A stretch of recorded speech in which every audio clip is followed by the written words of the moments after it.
మీరు ఎప్పుడైనా ఆలోచించారా?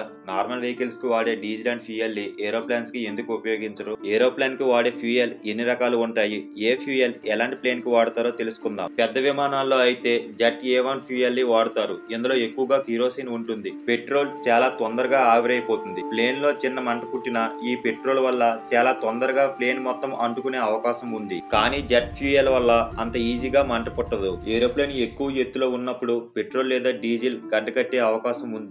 ఈ జెట్ ఇంధనం మాత్రం -40 డిగ్రీల చలిలో కూడా ద్రవ రూపంలోనే ఉంటుంది. పెద్ద విమానాలకి ఎక్కువగా టర్బో ఇంజన్లు వాడతారు. వీటికి ఎక్కువ వేగం, ఎక్కువ శక్తి ఇవ్వడానికి ఈ జెట్ ఫ్యూయల్ చాలా ఉపయోగపడుతుంది. డీజిల్ లేదా పెట్రోల్ ఎక్కువ శక్తిని ఇవ్వలేవు. అదే విధంగా బరువు ఎక్కువ ఉండటం వల్ల ఏరోప్లేన్ ఎగరటానికి అంత అనుకూలంగా ఉండదు. లీటర్ పెట్రోల్ తో పోలిస్తే జెట్ ఫ్యూయల్ ఎక్కువ శక్తిని ఇస్తుంది. దీని వలన విమానం ఎక్కువ దూరం తక్కువ ఇంధనంతో ప్రయాణించగలదు. చిన్న విమానాలకైతే ఏవియేషన్ గ్యాసోలిన్ పెట్రోల్ ని వాడతారు.